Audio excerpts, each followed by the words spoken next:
Good morning students. Community medicine में जो आज हम बात करेंगे वो आज हमारा टॉपिक रहेगा डिजीज प्रिवेंशन एंड कंट्रोल। तो देखिए, अभी तक हम लोग जो बात कर रहे थे, लास्ट लेक्चर में हम लोगों ने बात किया था कि जो ट्रांसमिशन ऑफ डिजीज जो होती हैं वो किस किस तरीके से होती हैं, ट्रांसमिशन के सोर्सेज क्या हो सकते हैं, डायरेक्ट होता है, इनडायरेक्ट होता है।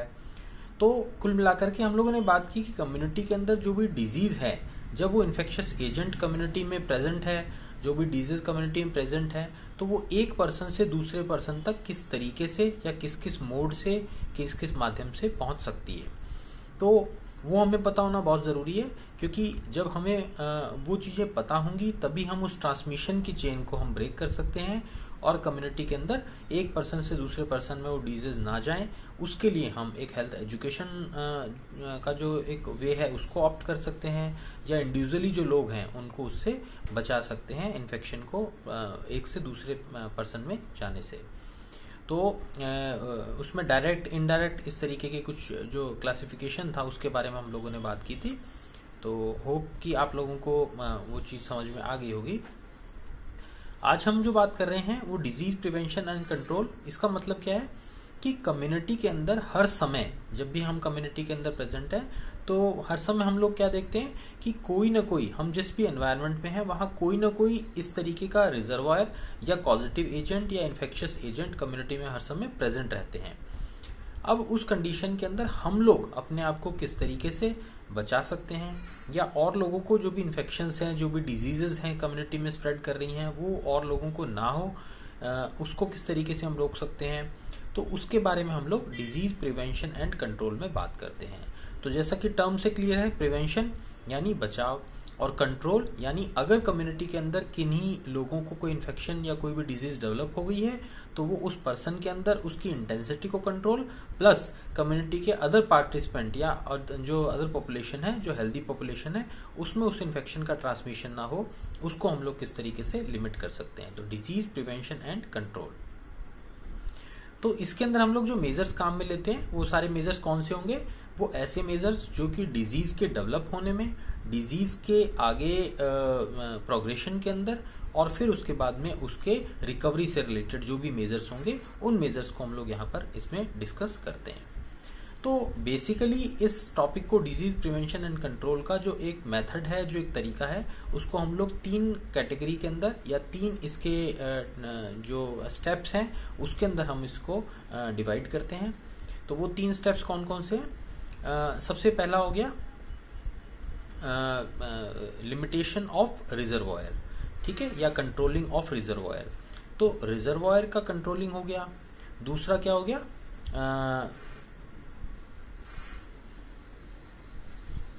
दूसरा हो गया यहाँ पर इंटरप्शन ऑफ ट्रांसमिशन, ठीक है ना। पहला हो गया कंट्रोलिंग ऑफ रिजर्वायर, दूसरा हुआ इंटरप्शन ऑफ ट्रांसमिशन, और तीसरा हो गया प्रोटेक्शन ऑफ ससेप्टेबल होस्ट, ठीक है। तो इन तीनों के बारे में हम लोग बात करते हैं कि इनका मीनिंग क्या है, इसके अंदर हम लोग क्या क्या जो हमारी वर्किंग है वो किस तरीके की रहेगी, या क्या क्या स्टेप्स इसके अंदर हम लोगों को फॉलो करने होते हैं कम्युनिटी को हेल्दी बनाए रखने के अंदर। तो सबसे पहली बात जो हम लोगों ने बात की, कंट्रोलिंग ऑफ रिजर्वायर, यानी जो भी इन्फेक्शियस एजेंट या जो भी रिजर्वायर है, जो भी ह्यूमन होस्ट है या जो भी इन्फेक्शियस एजेंट है, उसको कंट्रोल करना, ठीक है ना। फॉर एग्जाम्पल, किसी पर्सन को कोई फ्लू है, किसी को कोई इन्फेक्शियस डिजीज है, किसी को वायरल इन्फेक्शन है, वायरल फीवर है किसी को, तो अब जो इन्फेक्टेड पर्सन है वो अगर इन्फेक्टेड है तो वो बाकी लोगों तक उस इन्फेक्शन को, उस फ्लू को, उसको स्प्रेड नहीं करे, तो उसके लिए उसे हमें कंट्रोल करना है, ठीक है ना, कि वो इन्फेक्शियस एजेंट जो है वो दूसरे लोगों तक नहीं पहुंच पाए। तो उसके अंदर हम लोग किस किस तरीके से उसको हम लोग कंट्रोल कर सकते हैं? तो कंट्रोलिंग ऑफ रिजर्वायर में सबसे पहली बात आती है, कोई भी डिजीज जब हम लोग कम्युनिटी में बात करते हैं तो उसको रोकने के लिए या नहीं फैले उसके लिए सबसे पहली चीज होती है अर्ली डायग्नोसिस, ठीक है ना। तो कंट्रोलिंग ऑफ रिजर्वायर में फर्स्ट पॉइंट है अर्ली डायग्नोसिस, यानी कोई भी डिजीज जो है उसको जितना अर्ली हम डायग्नोस करते हैं तो उतना ही उसका हम लोग बेटर ट्रीटमेंट कर पाते हैं, क्योंकि जितना अर्ली डायग्नोस हो जाएगा वो उतना ही कम लोगों को अफेक्ट कर रहा होगा, या इंडिविजुअली भी अफेक्ट किया हुआ है तो फर्दर बॉडी के अंदर कॉम्प्लिकेशंस कम से कम हमें देखने को मिलेंगे। तो early diagnosis better the treatment, ये लाइन हम लोग जनरली पढ़ते ही रहते हैं हम लोग, और हम लोग इसके बारे में बात भी करते रहते हैं, और कम्युनिटी मेडिसिन के अंदर हम लोग इसको कई बार यूज करते हैं कि early the diagnosis and better the treatment. तो पहली चीज होगी कि किसी भी डिजीज को सबसे पहले टाइम से उसको डायग्नोस कर लेना, ठीक है। Then number 2, notification. तो डायग्नोस हमने कर लिया, देन इसका नोटिफिकेशन भी होना जरूरी है। नोटिफिकेशन किसको? हेल्थ अथॉरिटीज को। जो भी हमारे आसपास सराउंडिंग हेल्थ अथॉरिटीज हैं उसको इस चीज के बारे में नोटिफाई करना, ताकि, क्योंकि देखिए सभी चीजें हम लोग इंडिविजुअली नहीं कर सकते, बहुत सारी ऐसी चीजें होती हैं, बहुत सारे ऐसे इन्फेक्शंस होते हैं जिनमें कम्युनिटी पार्टिसिपेशन की जरूरत है, गवर्नमेंट एडवाइजरी की, गवर्नमेंट हैंड्स की जरूरत है वहां पर। तो इसलिए गवर्नमेंट को नोटिफाई करना बहुत जरूरी है कि इसकी अगर कोई इस तरीके का डिजीज या कंडीशन हमारे सामने निकलती है। इसको हम रिसेंट एग्जाम्पल से और अच्छे तरीके से समझ सकते हैं। अभी जो कोविड-19 का जो हम लोगों के सराउंडिंग हम लोग देख रहे हैं कि बहुत ज्यादा जो एपिडेमिक चल रहा है हमारे सामने कंडीशन, तो उस कंडीशन के अंदर हम लोग क्या देखते हैं कि यहाँ पर हम लोग इसको इसी डिजीज के रेफरेंस में हम इसको कंट्रोलिंग द रिजर्वायर को समझते हैं कि सबसे पहली बात होगी अर्ली द डायग्नोसिस, ठीक है ना। अगर सपोज कोई कोविड पेशेंट है, अगर वो जितना अर्ली डायग्नोस हो जाएगा उसके अंदर उसमें इनिशियल सिम्टम्स होंगे, उन सिम्टम्स को वहीं पर ही कंट्रोल कर लिया जाएगा और उसकी कॉम्प्लिकेशंस नहीं होंगी, उससे रिलेटेड जो भी मेडिकेशन देना है उसे टाइम से दे करके ठीक कर सकते हैं। देन नंबर 2 पॉइंट जो हम लोगों ने बात की कि नोटिफिकेशन। तो अब जैसे किसी एरिया के अंदर कोई कोविड पॉजिटिव पेशेंट हमारे सामने निकलता है, तो फिर गवर्नमेंट को एक नोटिफिकेशन वहां पर देना जरूरी है कि हमारे एरिया के अंदर इस तरीके से कोई पेशेंट है या पॉजिटिव केस है। तो फिर गवर्नमेंट उससे रिलेटेड जो भी उनके टच में जो भी लोग हैं, जो भी कॉन्टेक्ट में लोग हैं, उनका स्क्रीनिंग करेगी। जैसा हम लोग अभी देख रहे हैं कि स्क्रीनिंग चलती है, अगर किसी फैमिली मेंबर कोई एक पॉजिटिव आ जाता है तो बाकी जो फैमिली मेंबर्स हैं उनकी गवर्नमेंट स्क्रीनिंग करती है। स्क्रीनिंग करके उसके बाद में अगर सपोज कोई और फर्दर पॉजिटिव होता है तो उसको टाइमली हम लोग अलग कर लेते हैं। तो इस तरीके से इसको हम लोग यहाँ पर कंट्रोल कर सकते हैं, notification. Then number 3, epidemiological investigation. तो एपिडेमियोलॉजिकल इन्वेस्टिगेशन, जैसा हम लोगों ने एपिडेमियोलॉजी के अंदर पढ़ा कि बड़े लेवल पर, ब्रॉड लेवल पर जब कोई डिजीज फैल रही होती है या बढ़ती है तो फिर उसकी एपिडेमियोलॉजिकल स्टडी होनी जरूरी है कि वो इन्फेक्शन कहाँ से डेवलप हुआ, किस तरीके से हुआ, कम्युनिटी में फैल रहा है तो उसके क्या क्या तरीके हैं, किस तरीके से हम उसे रोक सकते हैं। तो ये सारी की सारी एपिडेमियोलॉजिकल स्टडी जो है ये होनी बहुत जरूरी है। तो थर्ड पॉइंट हो गया epidemiological study. Then number 4, isolation. अब जैसे वही कम्युनिटी कोविड की हम बात करते हैं, तो कोविड में हम लोग क्या करते हैं, अगर सपोज कोई पेशेंट इस तरीके से अगर कोई पॉजिटिव आ गया है तो उसे आइसोलेट कर देते हैं उसको, ठीक है ना। तो अलग जगह पर उसको ले जा करके, जैसे हम लोग देखते हैं कि हम सभी जगह पर हॉस्पिटल्स के अंदर एक अलग से कोविड जो वार्ड है वो डेवलप किया गया है, अलग से कोविड सेंटर डेवलप किया गया है। तो वहां पर जो भी पॉजिटिव पेशेंट्स उनको ट्रीट किया जाता है तो उनको आइसोलेट कर दिया जाता है। आइसोलेट यानी उनको कम्युनिटी से अलग कर देना, उनकी फैमिली से, उनकी कम्युनिटी से उनको अलग करके उनको एक अलग जगह पर एक आइसोलेटेड स्पेस या प्लेस के ऊपर वहां पर उनको रखना, ताकि वो और लोगों के कांटेक्ट में ना आ पाए। तो ये हो गया आइसोलेशन। Then treatment. अब सपोज जो भी पेशेंट्स हम लोग देख रहे हैं कोविड के, वो अगर पॉजिटिव आते हैं तो फिर उससे रिलेटेड जो भी ट्रीटमेंट है, लाइन ऑफ ट्रीटमेंट है, उसे फॉलो किया जाता है, तो उसे हम लोग फॉलो करते हैं। तो उसके अंदर उनको जो भी उससे रिलेटेड मेडिसिन देना है, मॉडर्न मेडिसिन का देना है, हमारे होम्योपैथी का देना है, तो जो भी देना है हम उसका ट्रीटमेंट वहां पर देते हैं और उसको फॉलो करते हैं। And number 6 and last point is quarantine, ठीक है ना।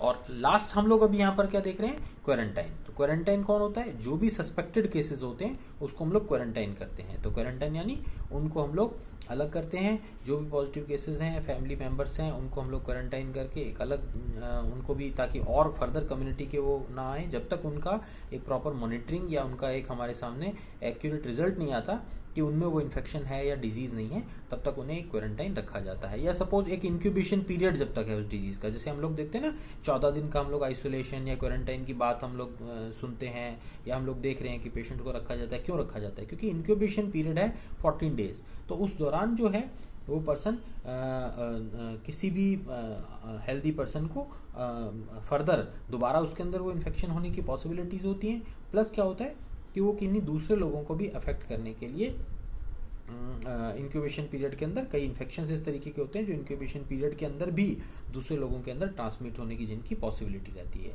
तो इसीलिए जो पॉजिटिव केसेस होते हैं उनको ठीक होने के बाद भी 14 दिन का उनको होम आइसोलेशन या उनको क्वारंटाइन किया जाता है, ताकि वो उससे रिलेटेड जो भी पैथोलॉजी उनकी बॉडी में वो कंप्लीटली खत्म हो जाए, तभी उसके बाद में उसे श्योर होने के बाद में उनको कम्युनिटी के कॉन्टैक्ट में आने दिया जाता है। ठीक है, तो इस तरीके से कंट्रोल और प्रिवेंशन के लिए सबसे पहला पॉइंट जो हम लोगों ने बात की वो गया कंट्रोलिंग द रिजर्वायर और इन्फेक्शियस एजेंट। ठीक है, तो इसके अंदर जैसा हम लोगों ने बात की कि ओवरऑल हम लोग इसके अंदर जो भी पॉजिटिव पर्सन है, जो भी डिजीज है, पहले उससे हम डायग्नोस करते हैं। उसको डायग्नोस करने के बाद में उससे रिलेटेड जो भी नोटिफिकेशन है वो हम गवर्नमेंट को देते हैं। फिर अगर बड़े लेवल पर है तो एपिडेमियोलॉजिकल उसकी स्टडी होती है। जो भी केसेस इन्फेक्शियस जो भी इन्फेक्शियस कंडीशंस है उनका अगर कोई पॉजिटिव है तो उनको क्वारंटाइन या आइसोलेशन जो भी whatever we want to do, हम उस वे में हम लोग उसको ऑप्ट करते हैं या उसको हम लोग फॉलो करते हैं। फिर उसके बाद उससे रिलेटेड जो ट्रीटमेंट है उसको हम लोग पेशेंट को देते हैं, या जो भी पॉजिटिव पर्सन है कोई भी इन्फेक्शन जिसको है तो उसे ठीक करने की कोशिश करते हैं, और साथ में क्वारंटाइन। ठीक है ना, ताकि वो और लोगों के कांटेक्ट में या कम्युनिटी के हेल्दी कम्युनिटी के कांटेक्ट में ना आ पाए।